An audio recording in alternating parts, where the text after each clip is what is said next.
I'd like to begin with a question. What if? It's a simple yet provocative question that stretches the mind to consider possibilities. But the bigger challenge is taking action, which may be why, despite the ongoing rhetoric and good intentions about improving societal things like equality and sustainability, progress, while it's being made, continues to be relatively slow. Some might even call it glacial. Take gender equality.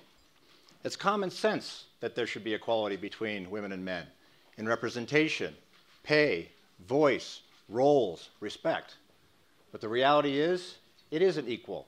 Chronic gaps continue to be present in representation, in health, in education, in every level of every company. There seems to be some gaps. And they are even worse when it comes to women of color, women who identify as LGBTQ, and women with disabilities. Take sustainability. We're all very familiar with all the problems there. Climate change, greenhouse gases, water and sanitation crises, and many, many more.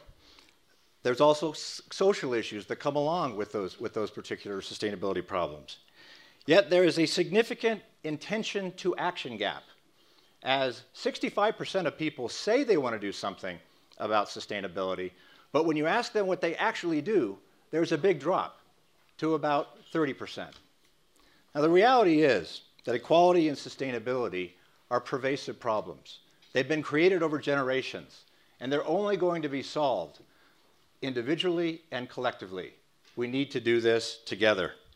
So what if brands, arguably the most pervasive and ubiquitous force for business growth, could also be used as a force for good?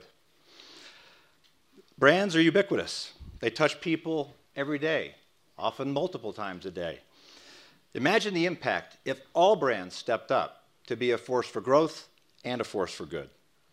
But a question often asked is, why should brands get involved in issues, social issues, and societal issues like sustainability and equality?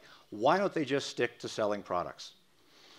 Well, the reality is the consumers we serve are telling us that they expect more from brands. They expect us to step up and take a view on social and environmental issues. 9 out of 10 people say they feel better about a brand if they take a stand and do something about social or environmental issues. Half of people are now saying they make choices on what they choose on the basis of shared beliefs with the brands. And people of all ages, from millennials, Gen Z to boomers, are all saying that they expect brands to take a stand. And millennials in particular say, if you don't take a stand on a societal issue, we have a problem with that. Fully 65% of them. It's also becoming clear that doing good is good for growth. You heard it earlier today. The UN indicates that if we achieve the SDGs, it would add $12 trillion to the economy, the worldwide economy, through a fairer, more stable, and more broad-based environment. McKinsey goes a step further. They say if we got economic equality between women and men, it would add $28 trillion to the world economy. And there's one other study done by Interbrand, 2017 Best Global Brands, reports that brands that are improving the quality of life outperform the stock market by as much as 120%. And brands impact culture and behavior. Campaigns affect our language.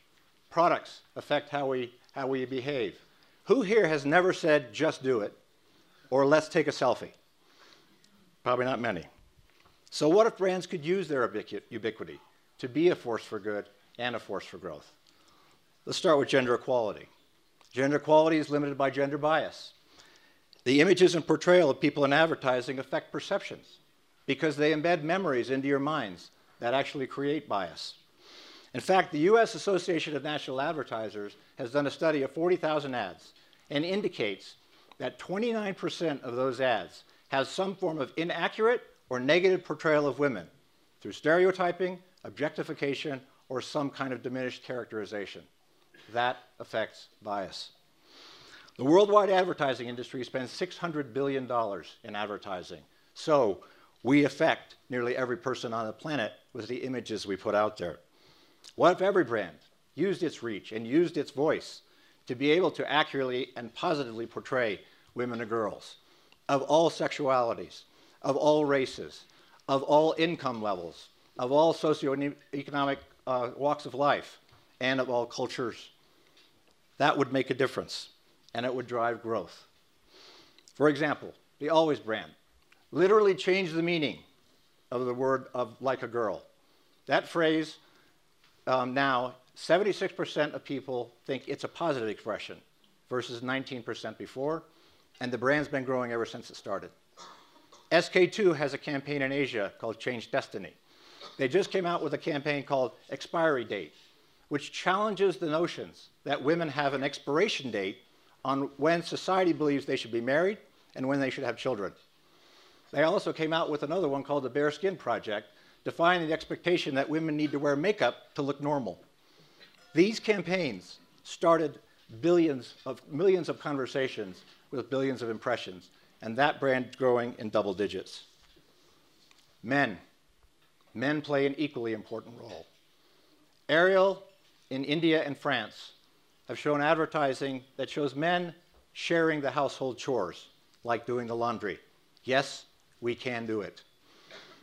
Gillette, just last week, came out with an ad called We Believe that actually focuses on challenging men to be the best they can be by rejecting hurtful behaviors, toxic masculinity, and instead shines the light on men being role models for positive behavior, stepping up and taking action to end harassment, bullying, and other types of diminishing behaviors of both men and women and boys and girls. Yes, we're taking some heat, but that's what it means to be a leader when you step up and take action and use your voice for good. The good will eventually prevail. And there's a reason for this, is because the next generation of men and women are watching. Turning to the environment, what if brands could be a force for sustainable behavior? Sustainable behaviors are limited by human nature because we don't really like to change habits very much. So what if brands could make it easy to change habits just merely by having a product that makes it easy to be responsible in your consumption, or responsible consumption? Let me give you an example. Tide and Ariel designed formulas to clean water in cold wash. A washing machine's energy, 80% of it is used to heat the water. So this can actually clean the water, clean clothes in cold water. Our partners at TerraCycle and Suez came up with a technology that can turn beach plastic into bottles. We applied this to Head & Shoulders so we could bring light on that issue. And we're going to convert 25% of our European shampoo bottles to post-consumer recycled plastic. That will eliminate tens of thousands of tons of plastic in the ocean. We have been inspired by the crisis in Cape Town, which is soon going to be zero water. And with the women in Cape Town, invented this product called Waterless. This is a foam product. It's for hair care. We have a shampoo, a conditioner, styling product that uses foam, so you can get great hair of any type at any age without a single drop of water.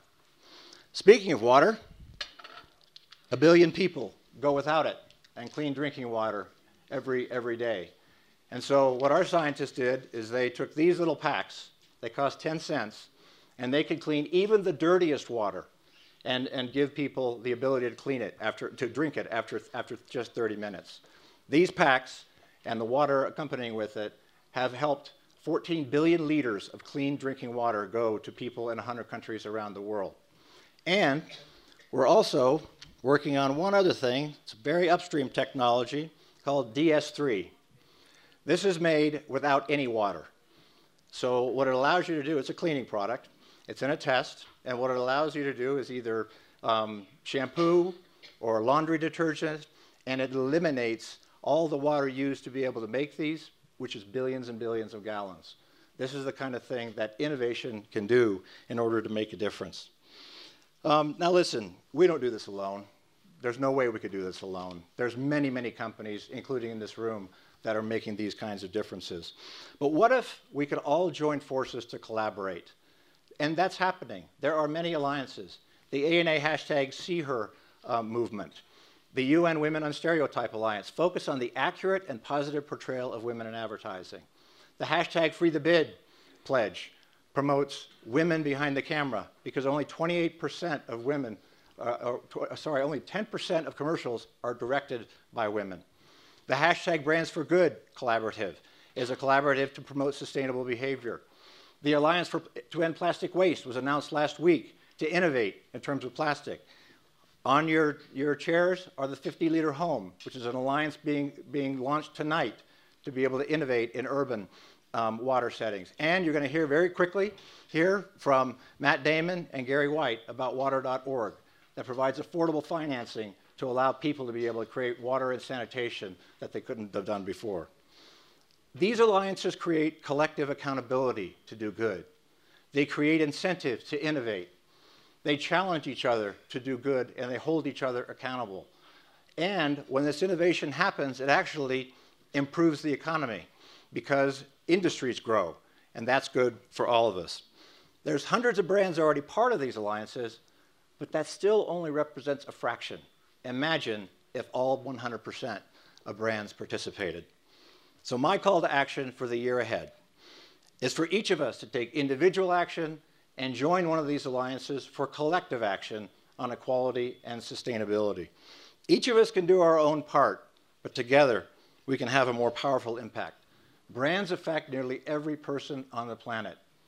So imagine, what if we continued to compete, but we were united behind a common mission to be a force for good and a force for growth? Thank you.